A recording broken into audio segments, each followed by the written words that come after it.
The cabin that watched back. Ethan rented the cabin to escape everything, his job, his phone, and people. It sat deep in the woods, miles away from the nearest road. No signal, no neighbors. Just silence. The owner had warned him about one thing. Don't stay up too late. The woods get strange after midnight. Ethan laughed it off. The first night was peaceful. Too peaceful. At exactly 2:13 a.m., he woke up suddenly. Not because of a noise, but because of a feeling. Like someone was staring at him. He opened his eyes slowly. Nothing. Just darkness. Then a faint tapping sound. Tap, tap, tap. Coming from the window. Ethan sat up and looked toward it. The curtains were closed, but something felt wrong. The tapping stopped. Silence again. He walked closer and pulled the curtain aside. Nothing outside. Just trees. He exhaled, slightly relieved, until he noticed something strange. There were fingerprints on the outside of the glass. From the outside. And they were fresh. Ethan locked the window and went back to bed, trying to ignore it. The next night, it happened again. 上午2点13分, tap, tap, tap. This time he didn't check. But then, something worse happened. A voice. Soft, whispering, right outside the window. Let me in. Ethan froze. His heart started racing. Let me in. I'm cold. The voice sounded human, but wrong. Like it was copying someone. Ethan grabbed a flashlight and slowly walked toward the window again. And this time, the curtain moved. By itself. As if something from outside had just touched it. He ran to the door, ready to escape, but it wouldn't open. It was locked from the outside. That's when he realized he wasn't alone in the cabin. Behind him, the whisper came again. But this time, it was inside. The radio that shouldn't work. Mark found the cabin by accident during a hiking trip. It looked abandoned but had everything inside: furniture, food, even electricity. Strangely, no owner. But he decided to stay the night. As the sun set, the cabin felt colder. Not normal cold, but heavy. Like the air itself was watching him. While exploring, he found an old radio sitting on a dusty table. It didn't look like it should work. Still, he turned it on. Static. Then suddenly, a voice. Don't turn around. Mark frowned. What? He looked around. No one there. The radio crackled again. I said, don't turn around.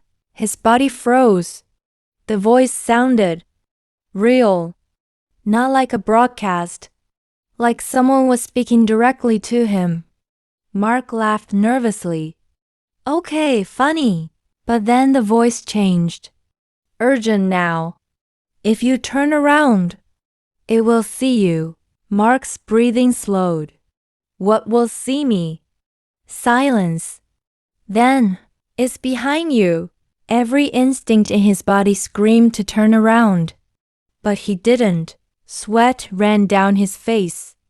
The radio continued. It's smiling. Mark's hands started shaking. Don't react. Don't let it know you hear me. Suddenly, a faint sound. Right behind him. Breathing. Slow, deep. Unnatural breathing. Mark couldn't take it anymore. He turned. Nothing. Empty room. He let out a shaky laugh. Seriously. Then he looked back at the radio. And the voice whispered one last thing. You weren't supposed to look. Now it won't leave. The lights went out. And from that night on, No matter where Mark went, he kept hearing breathing behind him. The last guest of cabin 27. There's a cabin in the woods locals refuse to talk about. Cabin 27. People who stay there don't stay long, or they don't leave at all. A traveler named Sarah didn't believe the rumors. She booked it for a weekend getaway. The cabin looked normal, clean, quiet, isolated, but there was one strange rule written on a paper near the bed. Do not open the closet after midnight. Sarah rolled her eyes. Of course, that night she went to sleep around 11. Everything was fine. Until she woke up. 上午12点47分, a sound had woken her. Scratching. From inside the closet. Scratch, scratch, scratch. She sat up slowly. Hello? No response. The scratching stopped. Then, a soft knock. From inside the closet. Her heart started pounding. She remembered the rule. Don't open it. But curiosity took over. She stepped out of bed and walked toward the closet. Another knock. This time louder. Please. A voice whispered. I'm stuck. It sounded like a woman. Crying. Sarah hesitated. What if someone actually needs help?